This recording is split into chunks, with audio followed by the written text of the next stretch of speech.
देखिए, आज हम जो भौतिक विज्ञान के कुछ क्वेश्चनों का रिवीजन करेंगे और भौतिक विज्ञान के क्वेश्चन जो हर एग्जाम में आते हैं। तो इसमें देखिए, पहला क्वेश्चन है कि बैरोमीटर का पाठ्यांक जब धीरे धीरे नीचे गिरता है तब क्या होता है। तो बैरोमीटर क्या होता है। बैरोमीटर जो वायुमंडलीय दाब को मापने वाला यंत्र होता है। बैरोमीटर वायुमंडलीय दाब को मापने वाला यंत्र होता है। अगर बैरोमीटर का पाठ्यांक, देखिएगा मैं इसके बारे में बताता हूँ कि बैरोमीटर का पाठ्यांक यदि स्थिर रहता है तो मौसम भी स्थिर रहता है, और यदि बैरोमीटर का पाठ्यांक धीरे धीरे नीचे गिरता है तो वर्षा होने की संभावना होती है, और बैरोमीटर का पाठ्यांक अगर धीरे धीरे ऊपर की ओर बढ़ता है तो मौसम में सुधार होता रहता है। तो क्वेश्चन था कि बैरोमीटर का पाठ्यांक जब धीरे धीरे नीचे गिरता है तब क्या होता है, तो वर्षा होने की संभावना होती है। तो आपका आंसर सी हो जाएगा।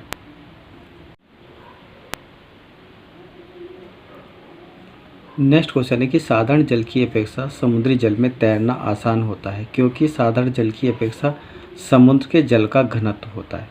तो देखिएगा, साधारण जल की अपेक्षा समुद्री जल में तैरना आसान होता है क्योंकि समुद्री जल का जो घनत्व होता है वो अधिक होता है, इसलिए समुद्री जल में तैरना आसान होता है।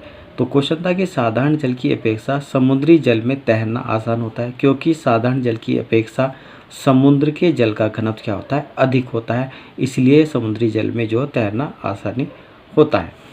नेक्स्ट क्वेश्चन है कि दूध की शुद्धता मापी जाती है। तो दूध की शुद्धता जो मापी जाती है वो लैक्टोमीटर द्वारा मापी जाती है। ठीक है, इसमें देखिए कुछ मीटर दिए गए, तो मीटर के बारे में बता देता हूँ। हाइड्रोमीटर, तो हाइड्रोमीटर से क्या होता है कि द्रव्य की अपेक्षित घनत्व को हाइड्रोमीटर द्वारा मापा जाता है। लैक्टोमीटर द्वारा दूध की शुद्धता मापी जाती है। बैरोमीटर द्वारा जो वायुमंडलीय दाब को मापा जाता है, और डेंसिटी मीटर द्वारा तरल पदार्थ या गैस के घनत्व को मापा जाता है। क्वेश्चन था कि दूध की शुद्धता मापी जाती है, तो दूध की शुद्धता जो मापी जाती है लैक्टोमीटर द्वारा मापी जाती है। तो आपका आंसर बी हो जाएगा।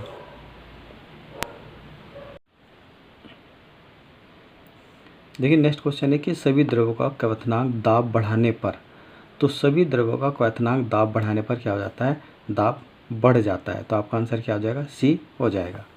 नेक्स्ट क्वेश्चन है कि सर्दियों में लोलक की लंबाई घट जाती है, अतः लोलक का आवर्तकाल क्या हो जाएगा। तो सर्दियों में जब लोलक की लंबाई घट जाती है तो सर्दियों में लोलक का आवर्तकाल भी क्या हो जाता है, कम हो जाता है। तो आपका आंसर ए हो जाएगा कि सर्दियों में लोलक की लंबाई घट जाती है, अतः लोलक का आवर्तकाल कम हो जाएगा। तो आपका आंसर ए हो जाएगा। नेक्स्ट क्वेश्चन है कि मानव शरीर का तापमान होता है। तो मानव शरीर के तापमान के दो पैमाने होते हैं, एक तो फाइनाइट पैमाना होता है और एक हमारा सेल्सियस पैमाना होता है। तो अगर मानव शरीर के तापमान को फाइनाइट पैमाने से माप रहे हैं तो मानव शरीर के तापमान का जो 98.6 डिग्री फाइनाइट होता है, और अगर हम सेल्सियस पैमाने से माप रहे हैं तो मानव शरीर का तापमान जो होता है वो 37 डिग्री सेल्सियस होता है। तो क्वेश्चन में था कि मानव शरीर का तापमान होता है, तो आपका आंसर क्या आ जाएगा, बी क्वेश्चन हो जाएगा। आपका आंसर हो जाएगा 98.6 डिग्री फारेनहाइट हो जाएगा। नेक्स्ट क्वेश्चन है कि किस तापमान पर जल का घनत्व अधिकतम व आयतन न्यूनतम होता है। तो -4 डिग्री सेल्सियस पर जो जल का घनत्व अधिकतम और आयतन न्यूनतम हो जाता है। तो आपका आंसर क्या हो जाएगा, ए हो जाएगा। नेक्स्ट क्वेश्चन है कि किस तापमान पर सेल्सियस और फारेनहाइट समान रहते हैं। तो -40 डिग्री सेल्सियस पर सेल्सियस और फारेनहाइट समान रहते हैं। तो क्वेश्चन था कि किस तापमान पर सेल्सियस और फारेनहाइट समान रहते हैं। तो आपका आंसर ए हो जाएगा, -40 डिग्री सेल्सियस पर सेल्सियस और फारेनहाइट समान रहते हैं। देखिए, नेक्स्ट क्वेश्चन है कि सूर्य से ऊष्मा पृथ्वी तक किस विधि से पहुंचती है। तो देखिए, सूर्य से ऊष्मा पृथ्वी पर जो है वो आपकी विकिरण विधि द्वारा पहुंचती है। तो आपका आंसर बी हो जाएगा। नेक्स्ट क्वेश्चन है कि अशुद्धि मिलाने पर बर्फ का गलनांक क्या होता है, बढ़ता है, घटता है, क्या अपरिवर्तित रहता है। तो देखिएगा, अशुद्धि मिलाने पर बर्फ का गलनांक जो है वो घटता है। घटता कैसे घटता है कि मान लीजिएगा बर्फ जो बनता है हमारा पानी से बनता है, और पानी के साथ अगर हम कोई और पदार्थ मिला देते हैं तो उसमें क्या हो जाता है कि बर्फ का गलनांक घटता है, क्योंकि ऐसी कंडीशन में क्या हो जाता है, हमारा बर्फ जो जल्दी पिघलने लगता है। तो क्वेश्चन था कि अशुद्धि मिलाने पर बर्फ का गलनांक क्या हो जाएगा, आपका घटता है। आपका आंसर बी हो जाएगा। देखिए नेक्स्ट क्वेश्चन है कि निम्नलिखित में से किस रंग का प्रकाश प्रकीकरण सबसे कम होता है। तो देखिए जो प्रकाश का प्रकीकरण सबसे कम जो होता है वो लाल रंग का होता है। आपने देखा होगा कि जहाँ अगर कोई खतरे की बात होती है वहाँ पर लाल रंग के बल्ब या लाइट लगी होती रहती है, क्योंकि लाल रंग का जो प्रकीकरण जो सबसे वातावरण में सबसे कम होता है। तो इसलिए क्वेश्चन था कि निम्नलिखित में से किस रंग का प्रकाश प्रकीकरण सबसे कम होता है। तो आपका आंसर ए हो जाएगा, लाल रंग का प्रकीकरण सबसे कम होता है। नेक्स्ट क्वेश्चन है कि निम्नलिखित में से किस माध्यम में प्रकाश की चाल सर्वाधिक होती है। तो देखिए प्रकाश की चाल जो सर्वाधिक जो होती है वो आपके निर्वात में होती है। तो क्वेश्चन था कि निम्नलिखित में से किस माध्यम में प्रकाश की चाल सर्वाधिक होती है। तो आपका आंसर बी हो जाएगा, निर्वात में प्रकाश की चाल जो सर्वाधिक होती है।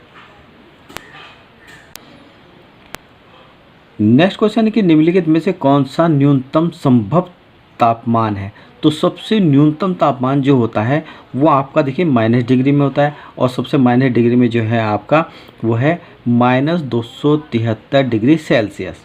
ये जो आपका सबसे न्यूनतम तापमान होता है, ठीक है। देखिएगा ये जो दिया है 273 डिग्री फ़ारेनहाइट है, तो फ़ारेनहाइट का जो तापमान जो अधिक होता है किससे, सेल्सियस से। तो क्वेश्चन था कि निम्नलिखित में से कौन सा न्यूनतम संभव तापमान है। तो सबसे न्यूनतम तापमान जो होता है वो -273 डिग्री सेल्सियस होता है। तो आपका आंसर ए हो जाएगा। नेक्स्ट है कि रात्रि के समय तारों का टिमटिमाना उदाहरण है। तो देखिए रात में जो तारे टिमटिमाते हैं वो किसका उदाहरण होता है। तो आपका आंसर ए हो जाएगा, प्रकाश के अपवर्तन के कारण। तो प्रकाश के अपवर्तन के कारण रात्रि में तारों का टिमटिमाना होता है। तो आपका आंसर ए हो जाएगा। नेक्स्ट क्वेश्चन है कि बिजली के बल्ब का फिलामेंट किस धातु का बना होता है। देखिए बिजली के जो बल्ब होता है उसमें जो फिलामेंट आपको देखा होगा जो कि लाइट देने पर जल जाता है, हीट होता है और प्रकाश देता है, तो वो किस धातु का बना होता है। तो बिजली के बल्ब का जो फिलामेंट जो बना होता है वो आपका टंगस्टन धातु का बना होता है। और टंगस्टन धातु को जो हम वोल्फ्राम भी कहते हैं। और टंगस्टन धातु जो होती है एक कठोर धातु होती है, और टंगस्टन धातु का जो गलनांक होता है वो आपका 3410 डिग्री सेल्सियस होता है।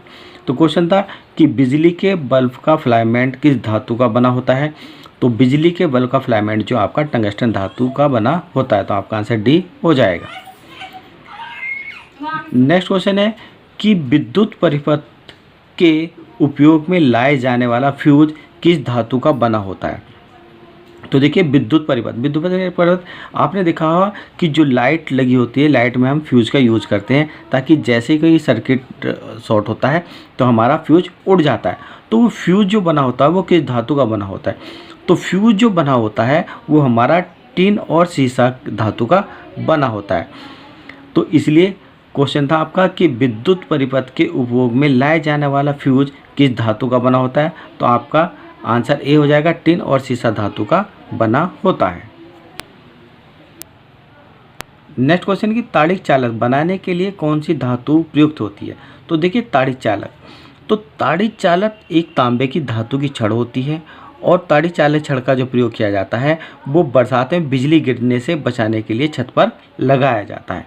आपने देखा होगा कि मकान की छत पर जो एक छत के तांबे की या एक रॉड लगा दी जाती है जिससे जो आसमानी बिजली होती है वो ठीक से नहीं गिर पाती है, ठीक है। तो ताड़ित चालक बनाने के लिए कौन सी धातु प्रयुक्त होती है। तो वो आपका आंसर ए हो जाएगा, तांबे की बनी होती है। नेक्स्ट क्वेश्चन था कि ध्वनि की तीव्रता मापने की इकाई होती है। तो देखिए ध्वनि की तीव्रता मापने की इकाई जो होती है वो आपकी डेसिबल होती है, और डेसिबल का मापन को आयाम या वॉल्यूम भी कहा जाता है। और 70 डीबी या इससे कम की ध्वनि को सुरक्षित माना जाता है। कि अगर मान लीजिएगा 70 डीबी या उससे कम की ध्वनि में हम कोई साउंड यानी आवाज़ सुन रहे हैं तो वो सुरक्षित होगी, वो हमारे कानों को सुरक्षित रखेगी। और अगर इससे अधिक होगी तो हमारे कानों में जो परेशानी शुरू हो जाएगी। क्वेश्चन था कि ध्वनि की तीव्रता मापने की इकाई है। तो आपका आंसर ए हो जाएगा, डेसिबल, यानी कि ध्वनि की तीव्रता मापने की इकाई डेसिबल है। नेक्स्ट क्वेश्चन की डायोप्टर के द्वारा किसे मापा जाता है। तो देखिए डायोप्टर के द्वारा जो लेंस की क्षमता को मापा जाता है कि लेंस में कितने एंगल पर हम कौन से लेंस को प्रयोग कर सकते हैं। तो क्वेश्चन था कि डायोप्टर द्वारा किसे मापा जा सकता है, तो आपका आंसर ए हो जाएगा, लेंस की क्षमता को डायोप्टर के द्वारा मापा जा सकता है। नेक्स्ट क्वेश्चन है कि एक्स किरणों की खोज किसने की थी, तो देखिए इसमें दिया गया है फैराडे। फैराडे ने जो है वो विद्युत चुंबकीय की खोज की थी, और रॉटसन ने जो किया था वो एक्स किरणें की खोज की थी, और आइंस्टीन ने जो किया था वो प्रकाश विद्युत प्रभाव की खोज की थी। क्वेश्चन था आपका कि एक्स किरणों की खोज किसने की थी, तो आपका आंसर बी हो जाएगा, रॉटसन ने आपकी एक्स किरणों की खोज की थी। नेक्स्ट क्वेश्चन है कि विद्युत चुंबक किस धातु से बनाई जाती है, तो देखिए विद्युत चुंबक जो बनाई जाती है वो आपकी नरम लोहे से बनाई जाती है। तो क्वेश्चन था कि विद्युत चुंबक किस धातु से बनाई जाती है, तो आपका आंसर सी हो जाएगा, नरम लोहे से बनाई जाती है। नेक्स्ट क्वेश्चन है कि कैथोड किरणों पर आवेश होता है, तो देखिए कैथोड किरणें जो होती हैं वे इलेक्ट्रॉन की एक किरण होती है, और कैथोड किरणों पर जो ऋणात्मक आवेश होता है। तो क्वेश्चन था कि कैथोड किरणों पर आवेश होता है, तो आपका आंसर ए हो जाएगा कि कैथोड किरणों पर ऋणात्मक आवेश होता है। तो ये मैंने देखिएगा जो आपके एग्ज़ाम जो आपका यूपीएसआई और जो आपके कांस्टेबल के जो एग्ज़ाम आ रहा है उसमें जो आपके भौतिक विज्ञान के कुछ क्वेश्चन का मैंने रिवीजन कराया है। और अगर आपको मेरी वीडियो अच्छी लगी हो तो मेरी वीडियो को लाइक कीजिएगा और मेरे चैनल को सब्सक्राइब कीजिएगा।